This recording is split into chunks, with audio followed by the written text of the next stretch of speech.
And then heading back over to experience the Smiler again for another time. Again, only after queuing 20 minutes, which is fantastic. And I really had to try it out again because of how jam-packed full of inversions it is in the different elements. You've obviously also got the airtime hills and the vertical lift. I did really need to gain a proper opinion on it, really go on it twice.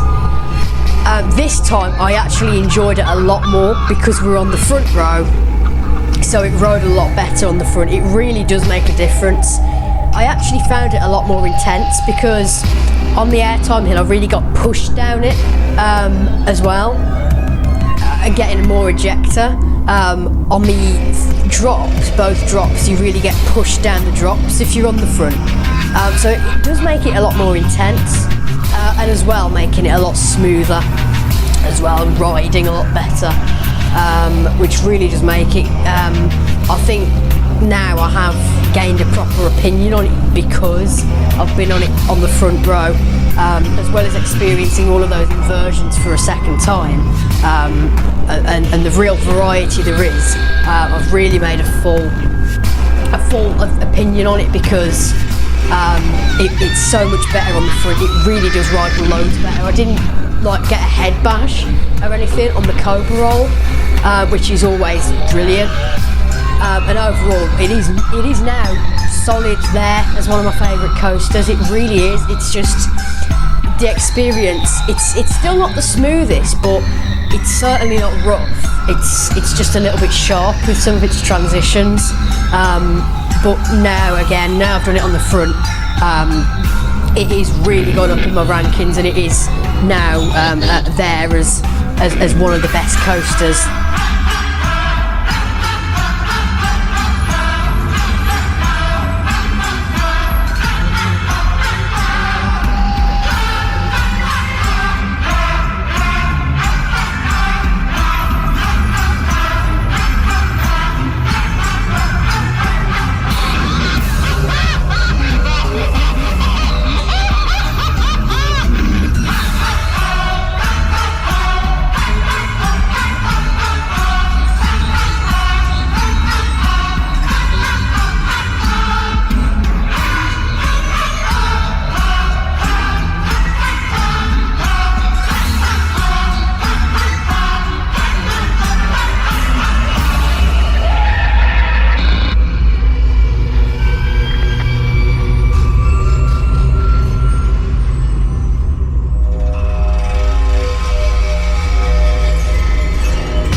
And then heading over to another themed area, the world of David Walliams, to experience Gangster Granny the ride, another dark ride in the park. I actually really love Gangster Granny the ride, of course being based on the David Walliams children's book Gangster Granny. It was actually an edition for last year, and it was a great edition. I mean, I love dark rides anyway, and it's a really great book as well, to have a ride based on it. What I love about it, there's quite jumpy moments, as I'll get on to, but it really feels like you're actually in the story. You're not just watching it, you're actually inside, taking part in it, which is really good. It feels like a full-on experience. Of course, you've got the facade, where you're going on the Crown Jewels tour, and then heading in through the facade, you get onto the ride, and it was so good just to be able to get on there, walk on queue. There was absolutely no queue for this, and that's what was fantastic, to get on a ride with no queue. And especially a majorly popular children's book that's a ride now. It's fantastic to get on it without any queuing. But yeah, getting on the cars, seat 8 people, you've got 2 rows of 4, and they are themed to like the royal coaches that you've been taken on the Crown Jewels tour in. So you head in, and you're in this sort of room, and then there's a picture, like a painting on the wall, and it opens up, and you've actually got Ben and Granny on a projection just behind, and they're plotting the mission to steal the crown jewels from the Tower of London, and obviously you've got Ben and Gangster Granny, and then you head into the next scene, and they're actually heading down into the Tower of London, and they're on this rope, and they're coming back down, and actually going to the vault to steal the crown jewels. Gangster Granny, the international jewel thief, on this mission to steal the crown jewels. So you go through the vault. There's all these sort of lasers in there, red lighting, and then you've actually got the vault door at the end of the wall, and you think, well, you see a projection of Gangster Granny, who hooks the dynamite into the vault door, and then that's what I mean about the jumpy moments, because as this scene, the vault door, it's like a sort of folding door, so you're waiting there, and then there's a bit of tension, you're waiting for the explosion, and then it bangs open, and then you're into the vault.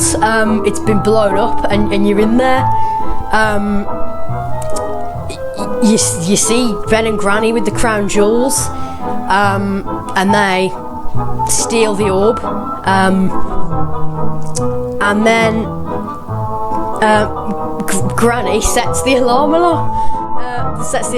So all the warning lights start going off and all the sirens, and you sort of rush down, turning round down this corridor. You've got all the royal guards all lined up there chasing after you as you're coming out,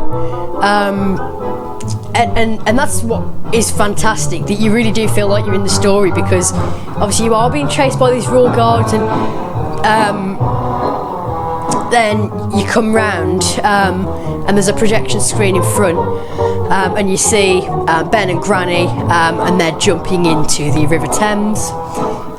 Then you see them, because it's another like fold up screen, so then you see them swimming past a ship done by another projection, and then you get Ben and Granny, they jump on the mobility scooter, and there's a car chase, so you see them like behind the bus stop, and then as they come past on the mobility scooter, there's all like a projection screen with all police cars and all the sirens and all the lights going off, and they're like chasing past them with the mobility scooter, and then they actually enter into Buckingham Palace to come face to face with the Queen, and this really is the finale scene. So you see Ben and Granny on a projection screen just come in to the room, and then the Queen's like, "What are you doing here?" And then the lights shut off, and she's like, "Who shut off the lights?" And then, because obviously in like a little box just next to the Queen, you've got the crown, and the actual crown itself, and when the lights come back on, the crown's gone, and obviously Ben and Granny's stolen it, and they've got out of the room, but the Queen suspects that the riders have stolen the crown, and that's what I really mean about you getting involved in the story. So she suspects that the riders have stolen the crown, and then this like door comes open, and there's this huge cannon with like some smoke, and it really just like bangs, like shoots at you, and it's just quite jumpy moments in it. And then you come round and back into the station, and the exit corridor, there's all like warning lights, and it's all like crime scene tape is all over everything. And I really do like Gangster Granny the ride overall. I really do like it, with some fantastic scenes, some jumpy moments, some really good theming, and it's also got the sort of the balance right with some projection screens, but also a lot of physical theming as well, and it's a really good family attraction, which does always really make it.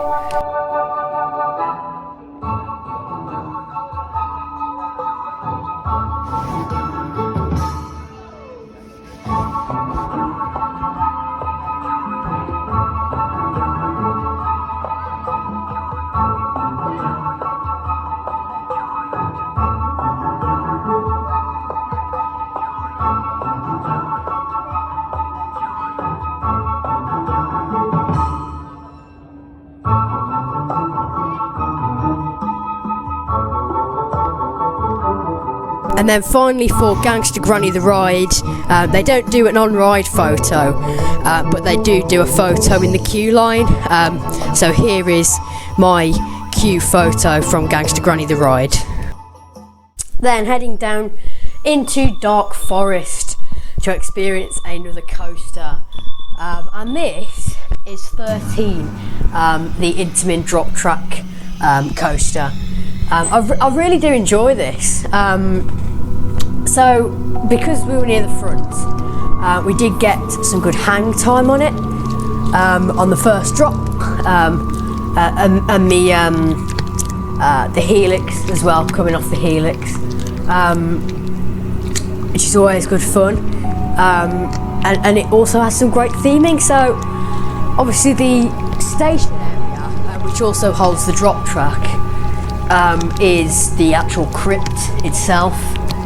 It's got sort of all vines growing up it, and it's just this sort of old like crypt building where obviously the drop track, the secret weapon of this ride, secret weapon 6, with the world's first being the world's first vertical drop, free fall drop track, which is a really good element. I really enjoy it. Obviously getting the sort of drop tower sensation with the free fall. But I really do like 13. Of course, coming out the station, coming round and into the lift hill. It is quite a tall lift hill with the kicker wheels on there. And then coming over, if you're near the front, you really get some good hang time coming over and down into quite a steep drop. And then coming round into a helix, which is banked quite steep as you're coming up, and then off, because it's an upwards helix, and coming off the helix, the drop, you can also get some good hang time on the front as well, and then onto the airtime hill, and then as you go through the forest, there's just quite a few like overbanks, bank turns through the trees, with some near misses with the trees as you're coming over. It is quite a short section, the outdoor area, but you do get some good near misses with the trees as you're going around some of the bank turns and the overbanks. And then into the second lift hill, which is the kicker wheel lift hill, the second one, just round into the indoor section, into the crypt itself, where the drop track is the secret weapon, and you come in there, and then all the lights shut off, so it's pitch black in there. You get a sort of small drop, and then a bigger drop, where you really drop down, and then a light comes on, there's a wraith standing in front, and then you go backwards, and into the backwards section in the dark, with the helix going round, which you do, on the front you really do get pulled down into the helix, and then coming out into the switch track, sending you back into the station, and really the themed experience makes this overall, with the crypt, with obviously the main theme of the ride, and you've got the outdoor section with some good hang time as well, with some near misses with the trees, but the drop track is quite intense as well, with the quite a big drop on there really, before going backwards around that helix. But I really do enjoy 13. It's a good family coaster. It's nothing too intense, but it still provides some really good thrills.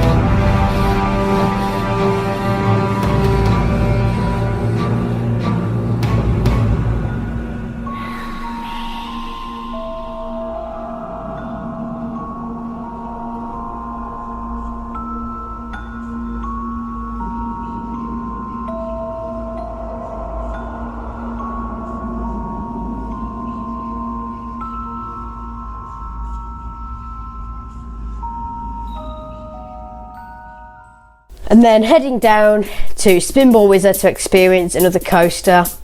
This is the Marathon spinning coaster, and it is quite a fun, more family coaster, but still quite intense. Because obviously it is, I do quite enjoy it because it's a really fun family ride, but some of the elements do take it quite intense, and it really can be, because obviously you've got quite a few helixes on there where you can get a good spin, but when you're spinning you do sort of get like whipped around, like transitions, and you do have quite a few sharp turns, so you get jolted on there, and you have got the horseshoe, which is quite a steep, quite intense element, as well as quite a steep drop on there as well. The main first drop really, just going into the horseshoe. It's got quite a few bank turns. There's sections where it banks down and then it changes direction and goes back up again. There are quite a few whippy and quite sharp transitions on there, and it is quite jolty. And it does even take it quite fast paced as well. You've got sort of all the elements, sort of quite whippy transitions between them. They're all quite fast paced. As soon as you're out of one element, you're into the next. It does take it quite fast as well. It's packed with a lot of different elements that it does take all of them very, very fast. It does ride pretty well. It's just quite sharp with the way it transitions between elements. But I do really enjoy it. It does make for a good fun family coaster, and overall I do think it's a great ride for the family, but still featuring some good thrilling and very fast paced elements to it as well.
And then heading over into Mutiny Bay to experience another coaster.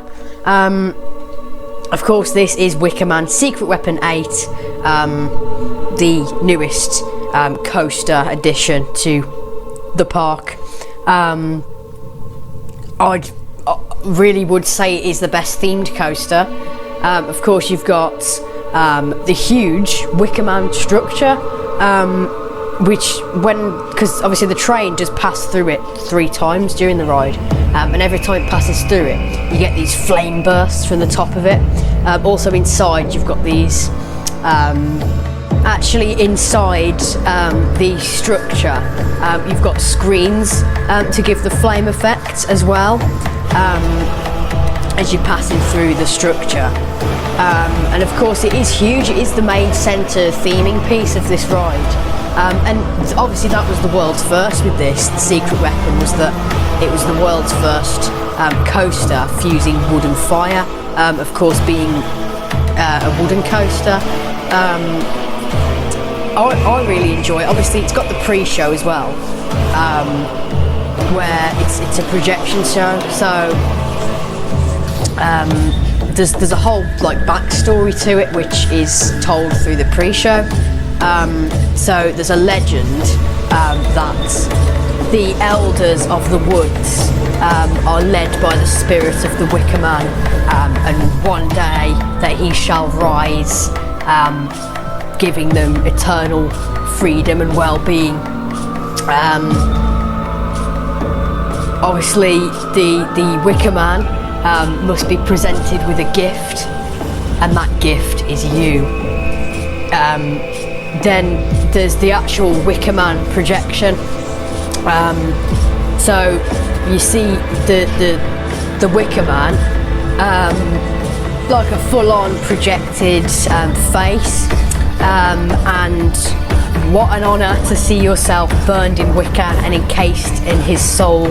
And then it transforms into like the ram's face, like the evil side of the Wicker Man. And the time has come for the Wicker Man to rise. Let the ceremony commence, and you're headed through into the station, which has got quite well themed. Obviously, you've sort of got this like wooden station. You've got like the back wall's got fire effects on it. You've got all like ropes wrapped around the wooden beams on the ceiling as well. Very, very well themed station area. Wherever you look, there's some theming. Obviously, the pen's open and you board the train, which it begins the ride experience really. So you head down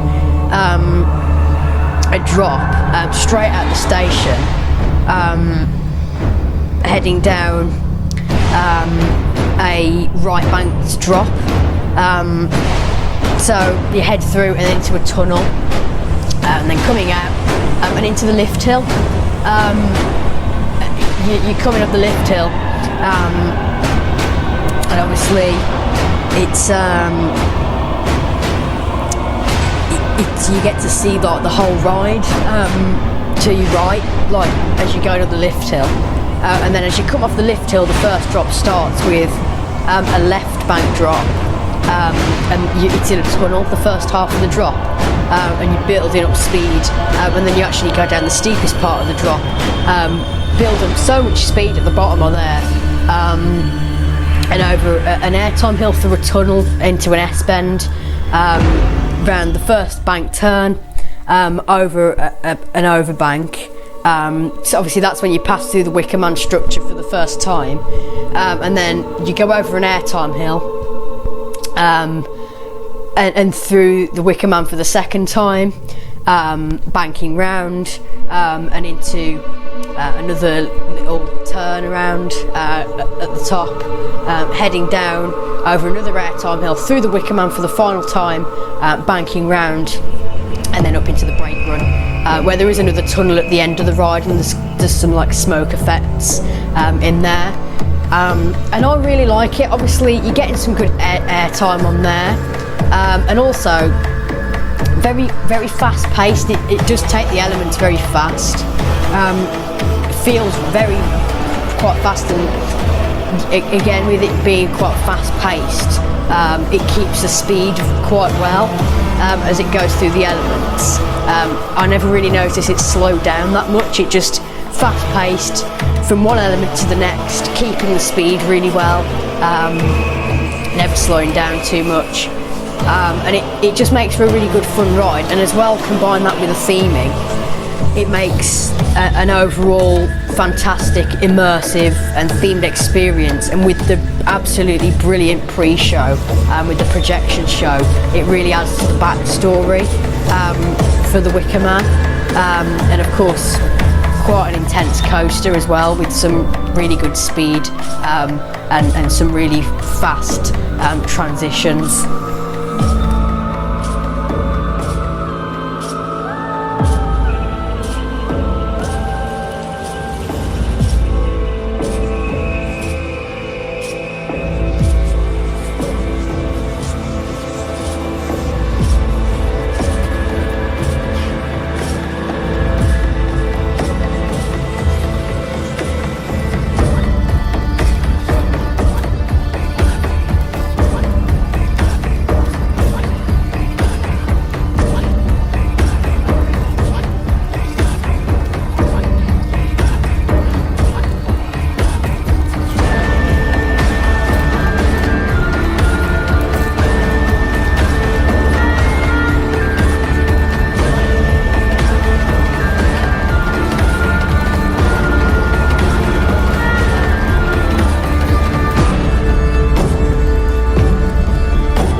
And then heading back into the Gloomy Wood themed area to have one final ride on Duel.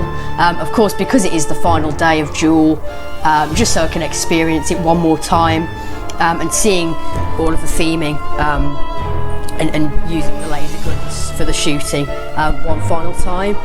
It's great to be able to get back on with no queuing as well for the third time of the day, and as a last ride of the day, with it being my last ride on Duel.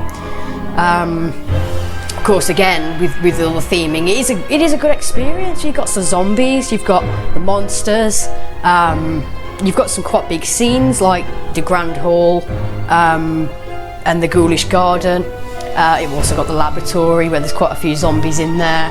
And again, there's quite a few monsters around. Quite a good fun family attraction with some really good effects as well.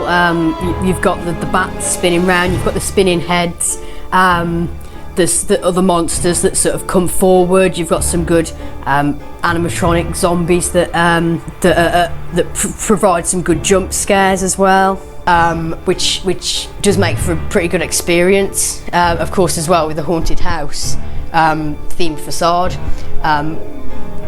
With it being re-themed, I did want to get on it one last time, just so I could experience it and take it all in and use the laser guns, because the laser gun feature is quite fun. Shooting all the targets in there, all the different zombies and monsters that you can shoot, and obviously the bats as well, the spinning heads. There's quite a bit you can shoot in there,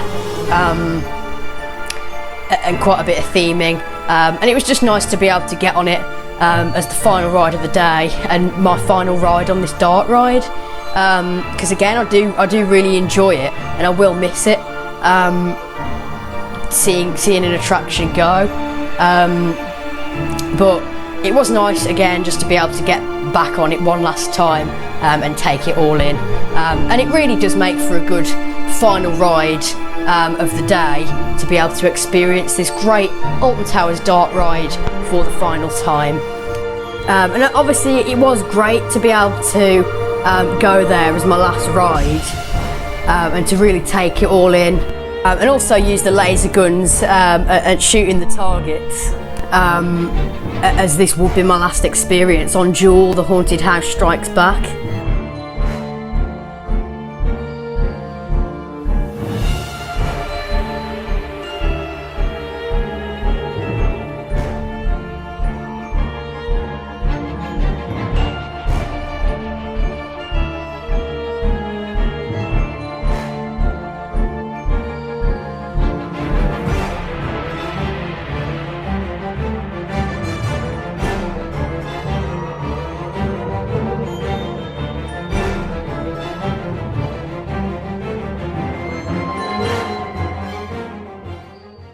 And that wraps up this vlog from Alton Towers Resort in September 2022.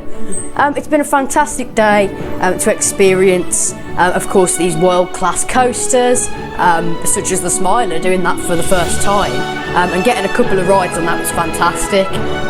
Really getting to experience that.